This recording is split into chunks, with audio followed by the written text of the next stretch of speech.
Hello guys, welcome back to Eudaimonia classes. आज हम second part लेकर आए हैं अपने हिस्टोरिकल बैकग्राउंड वाले चैप्टर का।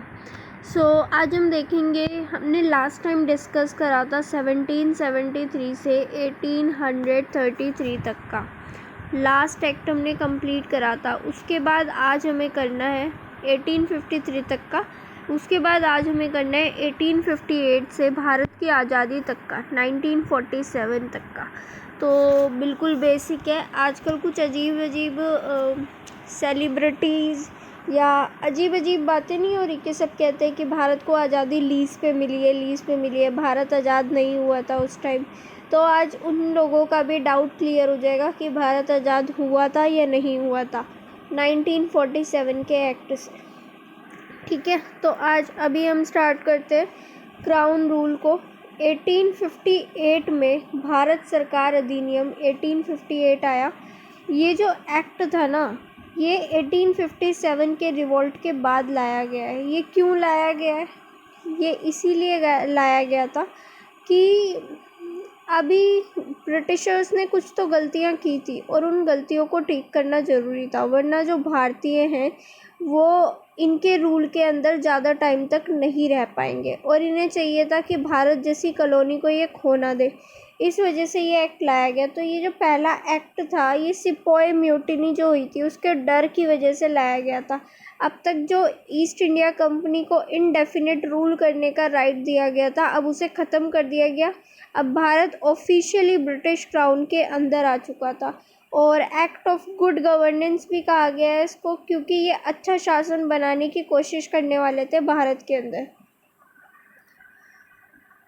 अब इस एक्ट के कुछ फीचर्स देख लेते हैं। भारत के अंदर जो होगा, भारत जो है हर मैजेस्टी के नाम से चलेगा। मतलब अब रूल ब्रिटिश क्राउन का होगा। और साथ ही जो गवर्नर जनरल का पोस्ट था उसे ख़त्म कर दिया गया और भारत का वॉइस रॉय का पोस्ट आ गया है और वही ब्रिटिश गवर्नमेंट का डायरेक्ट रिप्रेजेंटेटिव होगा। जो पहले वॉइस रॉय थे वो लॉर्ड कैनिंग थे। इसके बाद बताया गया जो अब तक डबल गवर्नमेंट चलती आ रही थी, board of control and director, court of director, ये सब ख़त्म कर दिया गया। अब सारी पावर जो है वो हमारी गवर्नर जनरल, जो कि अब वॉइस रॉय है, उनके अंदर रहेगी। साथ ही एक न्यू पावर आ गई जो थी secretary of state of India. मतलब ब्रिटिश पार्लियामेंट के अंदर एक पोस्ट बनाई गई। वो कैबिनेट मंत्री जो होंगे वो होंगे secretary of state of India. उनके अंदर सारा भारत का प्रशासन था, सारी बातें भारत के बारे में उन्हें बतानी थी ब्रिटिश पार्लियामेंट के अंदर। इसके बाद बताया गया है कि जो हमारे secretary of state of India है, उनकी हेल्प के लिए 15 मेंबर की काउंसिल बनाई गई थी। ये जो काउंसिल है वो एक एडवाइजरी बॉडी थी जो हेल्प करेगी secretary of state of India को। इसके बाद बताया गया है कि जो secretary of state of India है वो एक कॉरपोरेट बॉडी होंगे। इसका मतलब क्या है? इसका मतलब यह है एक लीगल एंटिटी होना। आप उन पे केस भी कर सकते हो और वो भी आप पर केस कर सकती हैं। मतलब जो सेक्रेटरी ऑफ स्टेट की काउंसिल है, नॉट सेक्रेटरी ऑफ स्टेट, मतलब पूरा का पूरा ही उनका जो काउंसिल है वो बॉडी कॉरपोरेट होगा। आप उन पर केस भी कर सकते हो अगर आपको उनसे कोई परेशानी है, तो उनका कोई डिसीज़न गलत है तो आप ऐसा भी कह सकते हो। बदले में वो भी आप पर केस कर सकती है। एक लीगल एंटिटी बन गई है मतलब। फिर आता है 1858 का जो एक्ट है वो प्रशासन को सुधारने के लिए लाया गया था बेसिकली भारत के अंदर। और इसने कुछ ज़्यादा चेंजेस तो नहीं करे भारत के प्रशासन में, बस ये ब्रिटेन के डायरेक्ट कंट्रोल में, हम कह सकते हैं क्राउन रूल के अंदर आ गया था। तो यहाँ हमारा 1858 का एक्ट ख़त्म हुआ। अब हम बात करेंगे 1861 का एक्ट। 1861 का एक्ट भी बैकग्राउंड में हमें पता है 1857 का रिवोल्ट है। जो ब्रिटिश गवर्नमेंट थी उन्होंने महसूस करा कि यार ये तो बहुत गलत हुआ। मतलब हम भारतीयों, ये जो भारतीय है ये सिपोय म्यूटिनी हो रही है, ये बगावत कर रहे हैं, हमें इसे ख़त्म करना होगा। हम इन्हें कैसे ख़त्म कर सकते हैं। तो एक सॉल्यूशन ये लाया गया लॉर्ड कैनिंग के द्वारा कि क्यों ना हम जो भारतीय हैं उनको ही ज़्यादा से ज़्यादा मतलब अब उनको भी शामिल करना शुरू कर दे अपनी काउंसिल्स में। अपनी सेंट्रल लेजिस्लेटिव काउंसिल जो थी उसमें बात की गई कि इन्हें ले आते हैं थोड़ा सा, तो शायद इनका गुस्सा भी थोड़ा कम रहेगा और ये शामिल होंगे तो हमारे गुलाम भी बनकर रहेंगे। मतलब उनका कुछ यही पॉइंट था कि वो चाह रहे थे कि अब ये फिर से ना हो सके ऐसा रिवोल्ट। इसके लिए हम क्या सुधार कर सकते हैं। तो 3 एक्ट पास किए गए 1861, 1892 और 1909। तीनों एक्ट में कोशिश की गई कि भारतीयों को ज़्यादा से ज़्यादा शामिल करने की कोशिश की जानी चाहिए। तो 1861 की पहले एक्ट की बात करें तो यहाँ पर इंस्टीट्यूट्स जो थे रिप्रेजेंटेटिव इंस्टीट्यूट्स उनमें भारतीयों को शामिल करवाया गया लॉ मेकिंग प्रोसेस में। जैसे जो वॉइस रॉय थे अब कुछ भारतीयों को एज नॉन ऑफिशियल मेंबर अपनी काउंसिल में अपॉइंट करने लगे।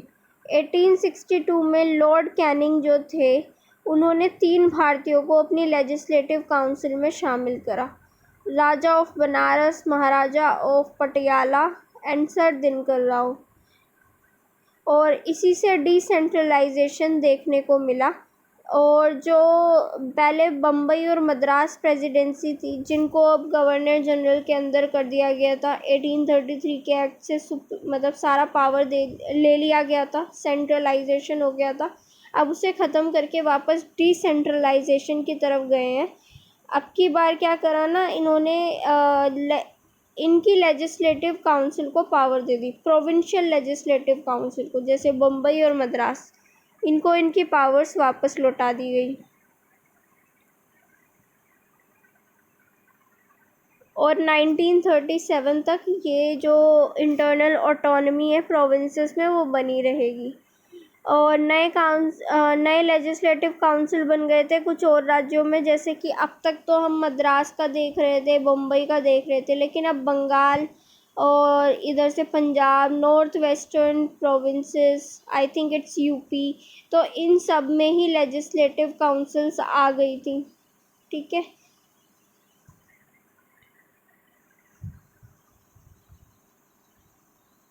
इसके बाद है वॉइस रॉय को पावर दे दी गई कि वो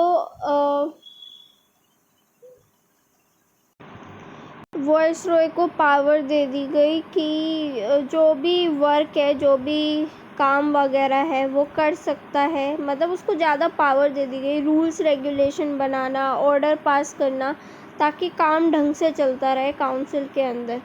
एक तरह से आप कह सकते हो कि जो वॉइस रॉय था ना उसको ज़्यादा पावर थी, भले ही काउंसिल बन गई हो, लेजिस्लेटिव काउंसिल हो, फिर भी जो वॉइस रॉय है उसको ओवर रूल करने की भी पावर दी गई थी कि ज़रूरी नहीं है कि वो काउंसिल के सजेशन से, काउंसिल की सिफारिशों से ही चलेगा। पोर्टफोलियो सिस्टम को रिकॉग्नाइज कर लिया गया और वॉइस रॉय की जो काउंसिल थी उसके मेंबर्स को डिपार्टमेंट की जिम्मेदारी दे दी गई। इसके अलावा आप देखोगे जो वॉइस रॉय है पहली बार उसमें ऑर्डिनेंस के पावर की बात की गई। ऑर्डिनेंस का पावर जो आज हम देखते हैं ना प्रेसिडेंट के पास है, अगर जो हमारी लेजिस्लेटिव बॉडी है फंक्शन ना कर रही है तो ऐसे में प्रेसिडेंट को ये पावर है कि वो ऑर्डिनेंस पास कर सकते हैं, लॉ बना सकते हैं। सेम पहले यही था कि वॉइस रॉय को ऑर्डिनेंस की पावर दी गई। अगर लेजिस्लेटिव काउंसिल फंक्शनिंग में नहीं है तो ऐसे में जो वॉइस रॉय है वो एमरजेंसी में ऑर्डिनेंस पास कर सकता है जो कि 6 महीनों तक चलेगा, जैसे आज भी होता है। इसके बाद अब हम पढ़ेंगे 1892 का एक्ट।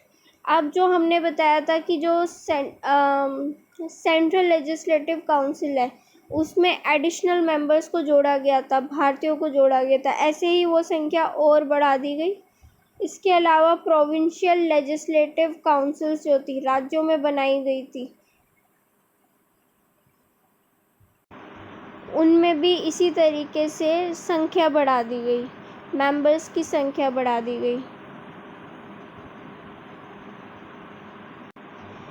हाँ, बट जो मेजॉरिटी थी, मेजॉरिटी का मतलब जो पावर थी मैक्सिमम, वो अभी भी जो ऑफिशियल मेंबर्स थे उन्हीं के पास रखी गई, जो कि ब्रिटिशर्स ही थे ऑफ कोर्स।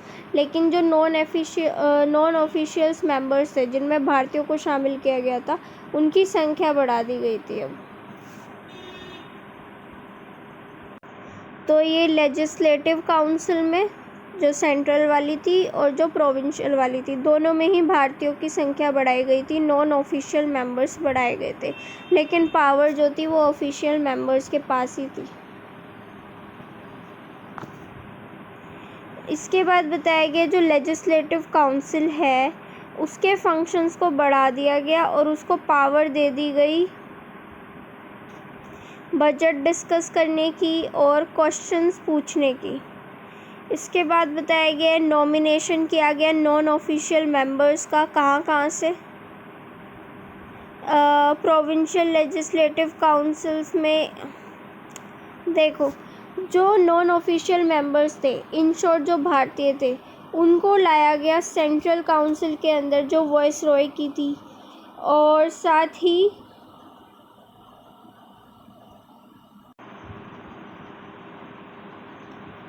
और जो बंगाल चैम्बर ऑफ कॉमर्स था और district board, municipality, universities, trade association, zamindars, chambers, इन सभी जगह से जो है नॉन ऑफिशियल मेंबर्स को लाया जा सकता था, इनडायरेक्टली चुनाव करा के या फिर नॉमिनेशन के थ्रू। इस एक्ट ने इनडायरेक्ट प्रोविज़न कर दिया था, लेकिन चुनाव शब्द का यूज़ नहीं करा था। नॉन ऑफिशियल सीट्स बढ़ाने के लिए सेंट्रल और प्रोविंशियल लेवल पर, ये जो वर्ड था इलेक्शन, वो यूज़ नहीं हुआ था, लेकिन नॉमिनेशन का प्रोसेस ज़रूर अपनाया गया था। ये नॉमिनेशन कुछ बॉडीज़ के कहने पे किया जा रहा था, जैसा कि पहले पढ़ा, ट्रेड एसोसिएशन, ज़मींदार, chambers, municipality, district board, universities, वहीं सबसे सदस्य लाए जा रहे थे ये चुन चुन कर। ठीक है, इसी तरीके से जो राज्यों के अंदर थी प्रोविंशियल लेजिस्लेटिव, उसके अंदर भी जो सदस्य लाए जा रहे थे वो गवर्नर्स लेकर आ रहे थे bye district body, municipality, universities, trade association. तो ये हम देख सकते कि इनडायरेक्ट चुनाव कराया जा रहा था नॉन ऑफिशियल मेंबर्स का, बिना ये शब्द इस्तेमाल करे चुनाव का। आई होप अब तक आपको क्लियर ही होगा। अगर आपको कोई भी डाउट है तो आप कमेंट करके पूछ सकते हो। ये क्लासेस बहुत यूज़फुल है यूजीसी नेट के एस्पिरेंट्स के लिए, यूपीएससी एस्पिरेंट्स के लिए। लक्ष्मीकांत पढ़ना बहुत इंपॉर्टेंट होता है, साथ ही लो एंट्रेंसेस के बच्चों के लिए बहुत इंपॉर्टेंट है। अब हम अगला एक्ट पढ़ेंगे, इंडियन काउंसिल्स एक्ट 1909। बात करेंगे 1909 के एक्ट के। 1909 का जो ये एक्ट है, इसे मॉर्ले मिंटो रिफॉर्म के नाम से भी जाना जाता है। क्यों? क्योंकि मॉर्ले उस टाइम पर secretary of state of India थे और मिंटो जो थे वो उस टाइम पर वॉइस रॉय ऑफ इंडिया थे। इस एक्ट के फ़ीचर्स क्या है? इस एक्ट के फ़ीचर्स पढ़ने से पहले ना मैं आपको एक बार बैकग्राउंड बताना चाहती हूँ।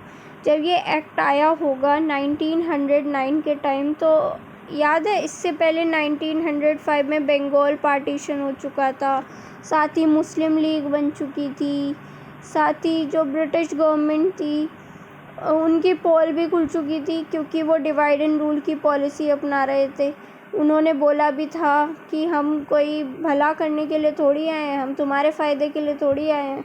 तो बहुत सारे बैकग्राउंड में ऐसी चीज़ें हो रही थी, जिसकी वजह से जब ये 1909 का एक्ट आया उस टाइम पर इन चीज़ों का प्रभाव था इस एक्ट के ऊपर। जैसे पहले देखो, साइज़ बढ़ा दिया गया लेजिस्लेटिव काउंसिल का, चाहे वो सेंट्रल लेवल पर हो या फिर स्टेट लेवल पर हो, और जो सेंट्रल लेजिस्लेटिव काउंसिल है उसके सदस्यों की संख्या भी बढ़ा दी गई। इसके बाद बताया गया कि जो बहुमत था वो सेंट्रल काउंसिल के अंदर वो अलाउड कर दिया गया।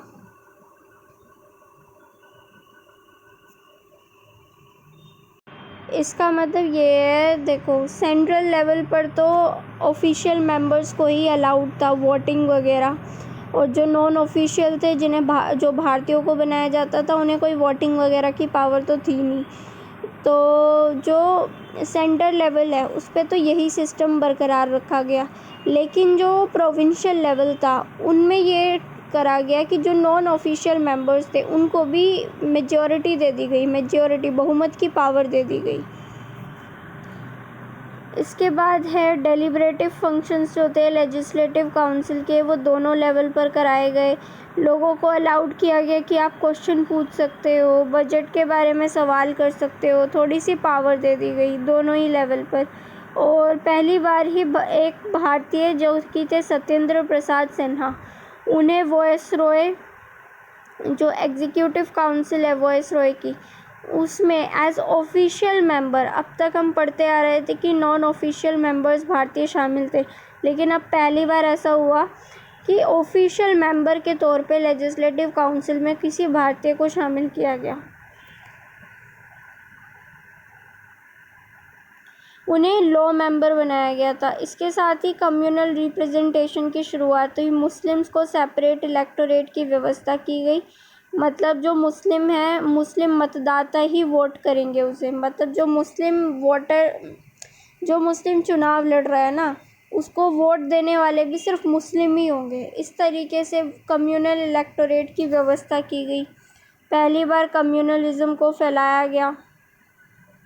ये इसीलिए ही किया गया था बेसिकली क्योंकि ब्रिटिशर्स चाहते थे कि अपीज़मेंट की पॉलिसी चलाई जाए, अब खुश करने की पॉलिसी, ताकि ये लोग आपस में डिवाइड हो जाए। तो डिवाइड एंड रूल की शुरुआत की गई थी यहाँ से, और सेपरेट रिप्रेजेंटेशन की व्यवस्था की गई।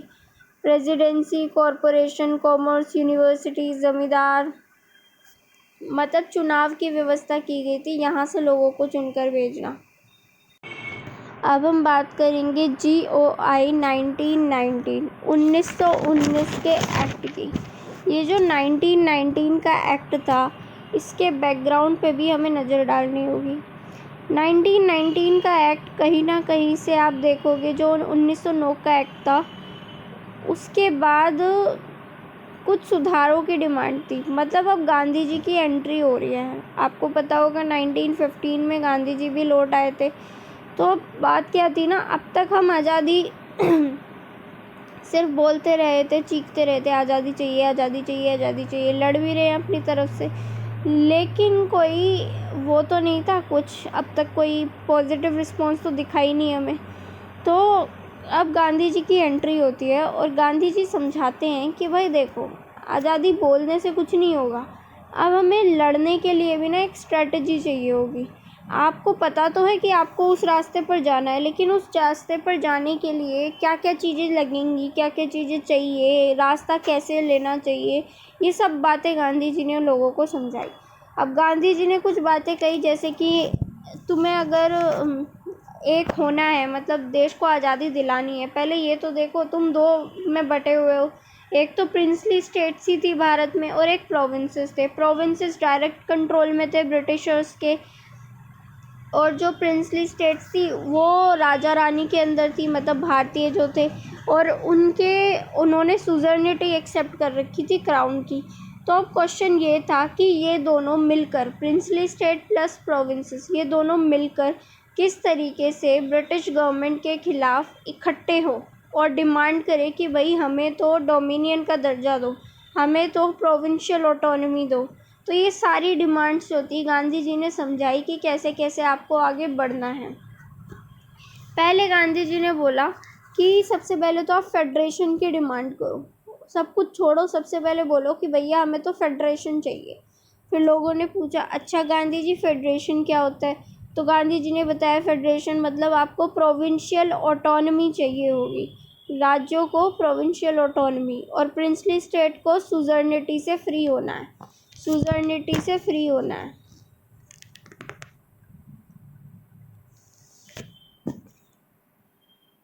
ठीक है, तो अब प्रोविंशियल ऑटोनॉमी क्या होती है, लोगों ने पूछा। प्रोविंशियल ऑटोनॉमी का मतलब आपको डिवीज़न ऑफ पावर्स चाहिए होंगी, जिनमें लिस्ट आएगी, और जो बाय कैमरलिज्म चाहिए होगा जिसमें 2 हाउसेस बन जाएंगे।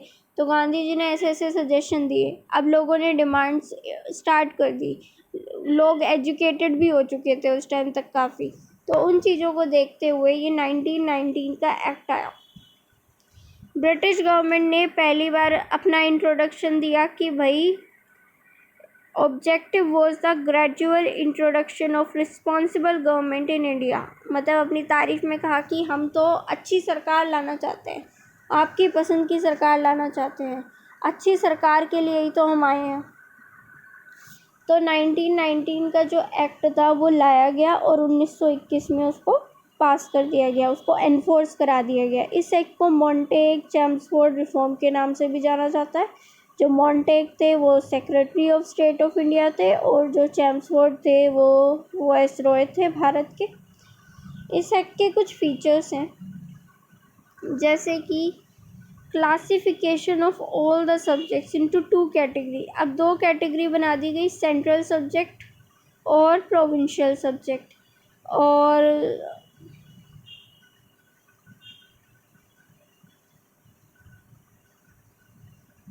मतलब कि ऐसे नियम बना दिए गए, कानून बना दिए गए कि डेलीगेशन ऑफ पावर हो गया। अब जो सेंटर के पास ही पहले सारी चीज़ें थी, हर चीज़ सेंटर के कंट्रोल में थी, अब उनको प्रोविंसेस के हाथों में सौंप दिया गया।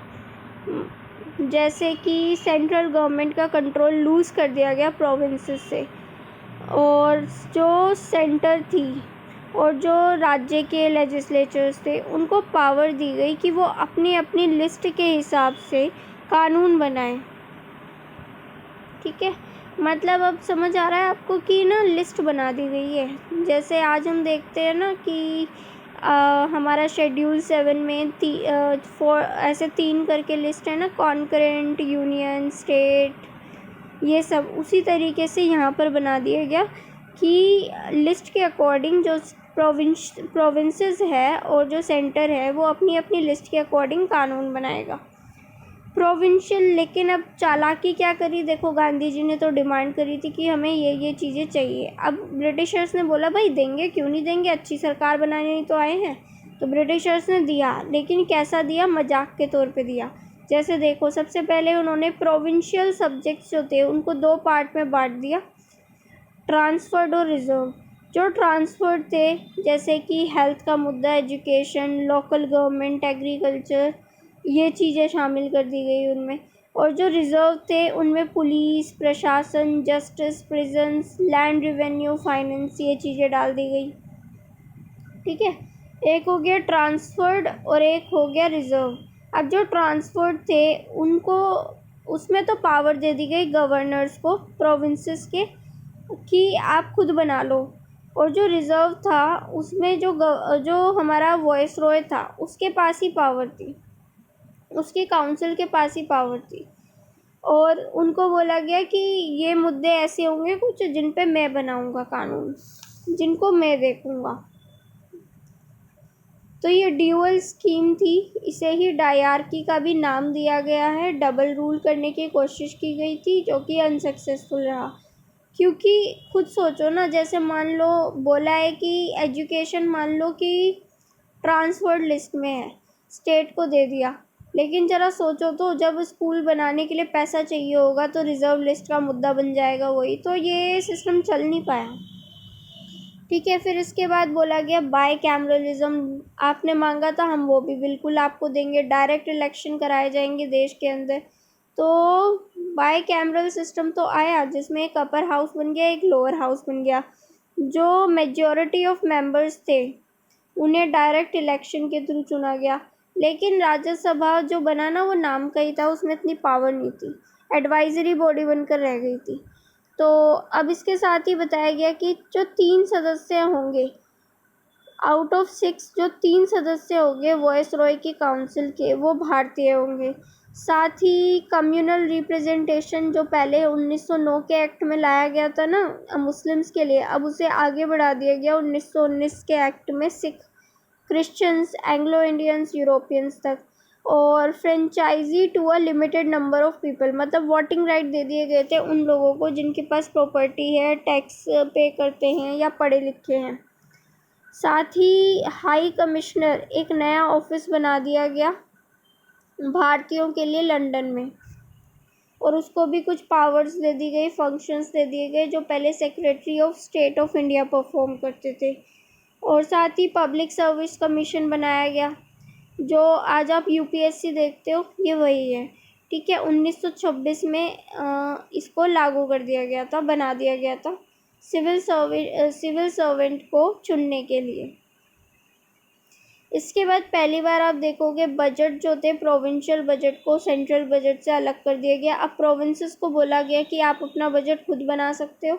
और साथ ही स्टेट एक कमीशन बनाया गया कि 10 साल बाद ना आपको देखना है कि जो भी हमने सुधार करे उनका कितना फ़ायदा हुआ है,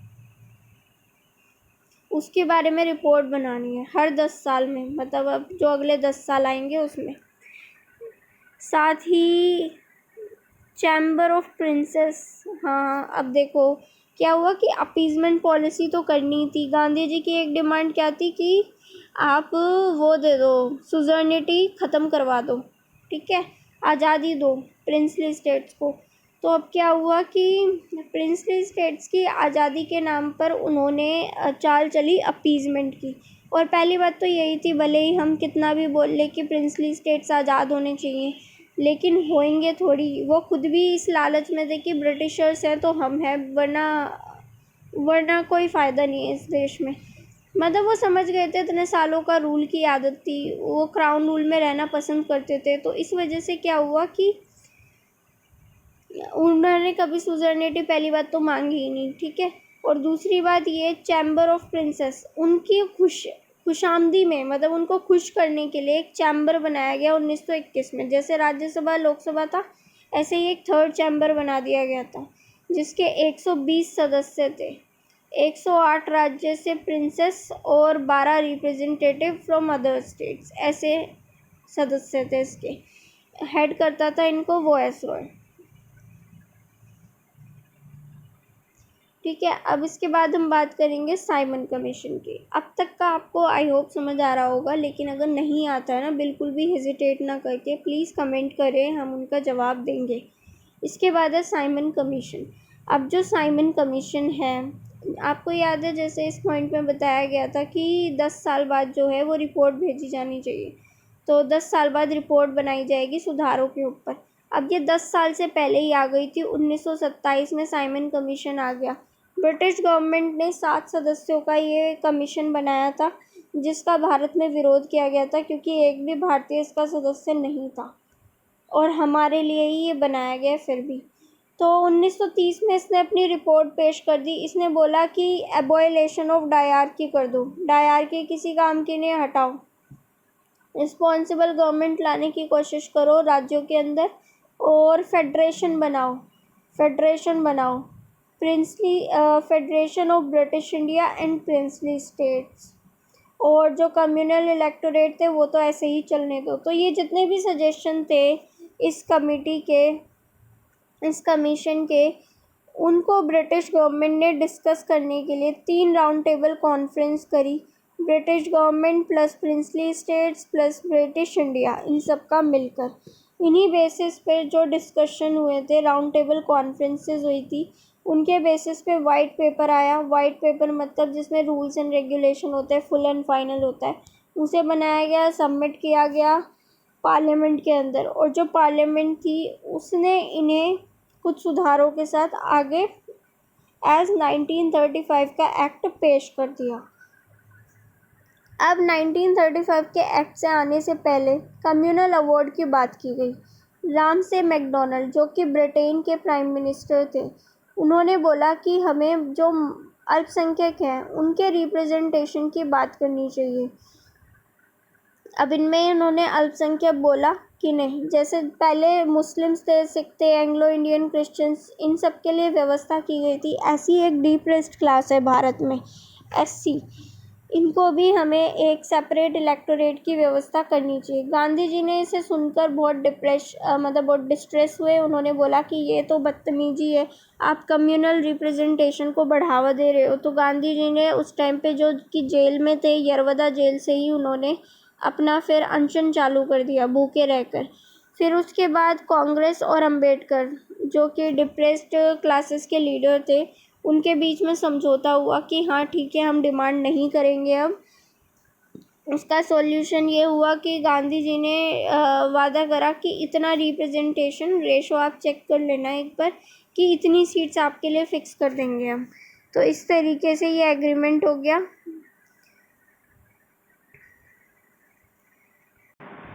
ब्रिटिश गवर्नमेंट ने भी इसे एक्सेप्ट कर लिया, पूना पैक्ट को, और कम्युनल अवार्ड जो था अपना उसे बदल दिया। ठीक है, इसके बाद आप देखोगे पूना पैक्ट की जो बातें थी उनको शामिल किया गया GOI 1935 में। जो सेंटर और प्रोविंशियल लेजिस्लेचर्स थे 1935 के एक्ट के अंदर, मतलब जो 1935 का एक्ट आया उसमें जो भी लेजिस्लेचर था सेंटर और स्टेट लेवल पर, उनमें इन्हीं कम्युनल अवार्ड को मॉडिफाइड करके लागू किया गया।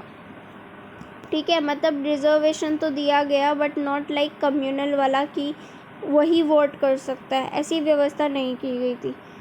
ठीक है, तो अब हमने पढ़ लिए ये दो एक्ट। अब है 1935 एंड 1947। आई थिंक वीडियो बहुत लॉन्ग हो जाएगी, इसलिए इसका एक थर्ड पार्ट बनाना पड़ेगा।